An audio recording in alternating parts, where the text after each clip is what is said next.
si Congressman Saldico. Ayun. Yan, makikita ba natin siya? Mahanap na ba siya? Makakarating ba siya ng Pilipinas? Asan ba siya? Okay. Will he so, be facing us Page here in the of Philippines? Swords. This is a yes, pero this is, kumbaga parang hindi siya matured na yes. So, kumbaga parang lurking, checking pa. Makikita siya, pero hindi siya yung solid na yes. Okay, Kumbaga, so may people will chance be siya. lurking, Meron. people will be keeping update na nandito siya, or etc. Which is what nung nga umpisa eh. di ba Yeah. ganon? Puro Daming ganun po. sighting, sighted.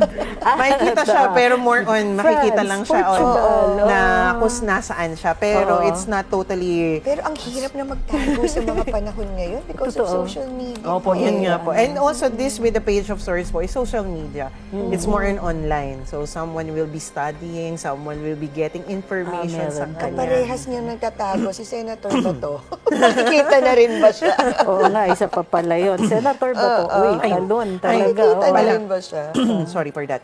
So, yun nga po, continue ko lang po, nag-draw po ako ng cards para po doon sa isa. Obstacles Kay and Saldico challenges. pa rin pala Opo. to. Sorry, okay. So, obstacles and challenges po, yung partnership, yung kumbaga unity. So, with the lovers card kasi po, it's not either lovers lang na romantically, it's more in partnership. So, even business partners, Opo. political partners. So you're saying na ang Partners in maglalaglag sa crime. kanya are supposedly partners Partners niya. po po. And yun nga, Tapos, yun, yun yung partners in obstacle. crime. Yung obstacle po, partnership. opo. Ah. Grabe, how intriguing. Tapos po, yung karmic lesson po kasi, yung inspired action is learning the lesson. Kasi might be, he hasn't learned the lesson po with certain situations that he encountered.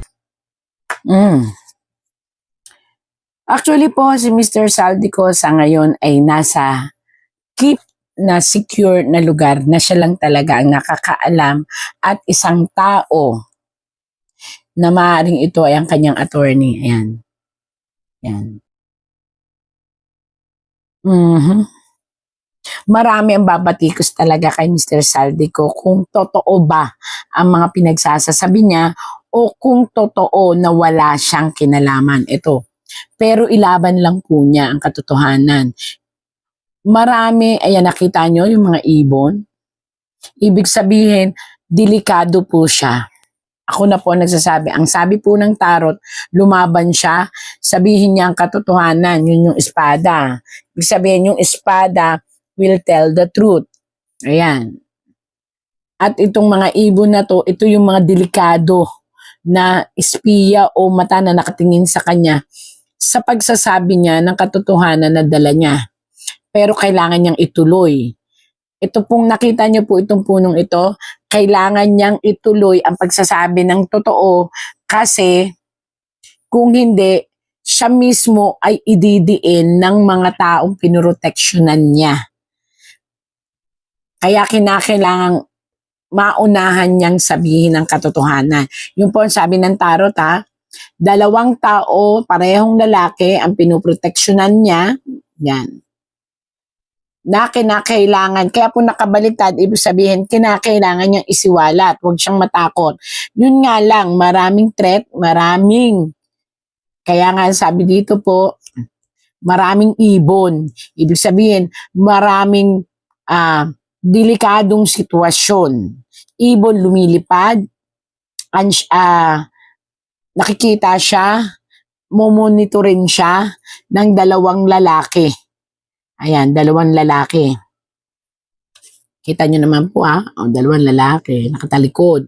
Sabihin pag nakatalikod, tapos nakaharap, ito siya, nakaharap sa kanya, kilala niya. At ang masakit, yan, nakaharap sa kanya at ang masakit, siya yung pinaka-main post. Ibig sabihin, siya, itong dalawang ito, nakatalikod. Hindi nabiblame masyado. Siya lang ang nabiblame. Kaya ito. Kaya kinakailangan, ang sabi po ng tarot, sabihin na niya, huwag siyang matakot. Although, napakahirap ng sitwasyon niya, pero panindigan niya. Dahil kung hindi niya yun gagawin, mismong sariling pamilya niya ang mapapahamak, hindi dahil sa mga threat, kung hindi dahil sa kahihiyan. At ang isang anak niyang babae ay delikado. Nagkakaroon siya ng depression, babae ito na anak, nagkakaroon siya ng depression, nalulungkot siya. Actually, siya ang humihiling sa ama na ayusin na at isiwalat na at sabihin na. Kasi maaaring itong batang ito sa sobrang depression ay makagawa ng hindi maganda sa kanyang sarili dahil sa sobrang kahihiyan na tinatanggap niya.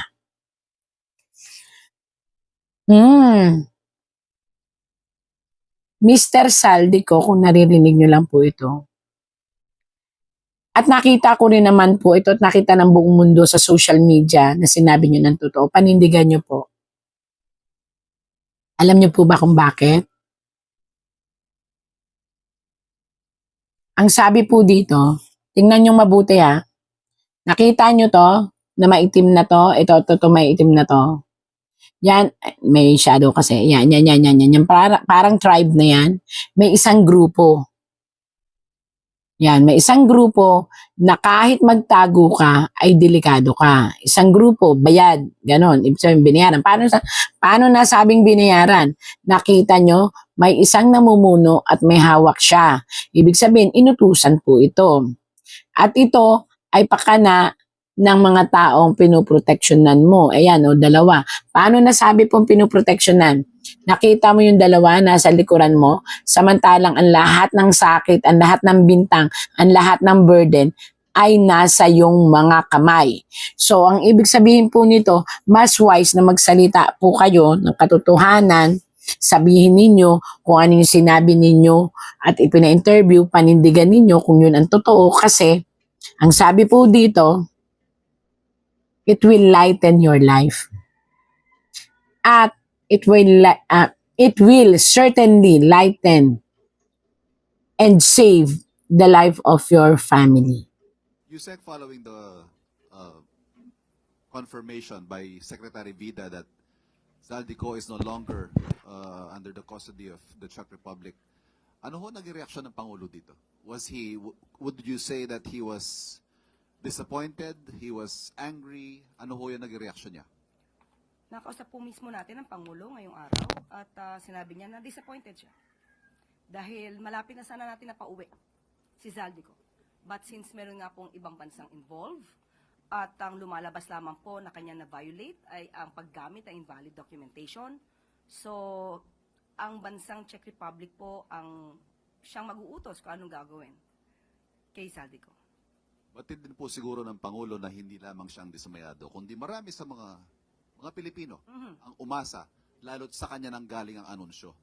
Doesn't the President feel compelled to issue an apology over the announcement that he made himself? Balik ko ang tanong, saan po siya dapat mag-apologize? For at the very least, raising expectations that Zaldico will be made to answer to the Filipino people. Lahat naman po tayo ay umasa. Lahat naman po na dapat gawin ay ginawa ng Pangulo at ng administrasyon. Ang kanyang inireport naman po ay tama. So, wala po tayong nakikita na maaaring sabihing pagkakamali ng Pangulo dahil hindi po ito tinulugan ng Pangulo.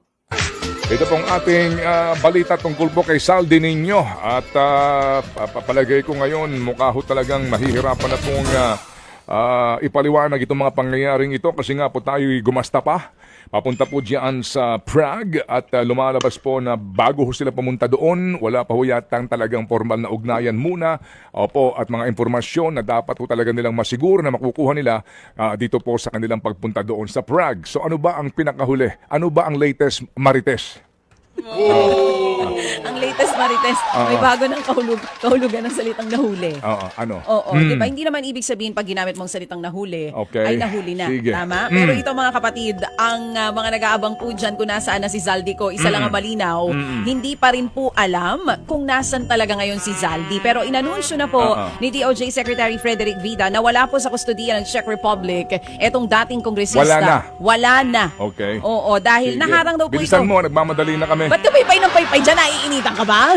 Oo, nagpapaypay ka kasi. Pero yun nga mga kapatid, ano, Hindi ka ang naiinitan? sinasabi, hindi ako naiinitan sa ngayon Kasi dahil pag talagang ang mainit suot mo ay Hermes, hindi ka talaga maiinitan. Uy, ha? salamat naman na tinignan mong Hermes.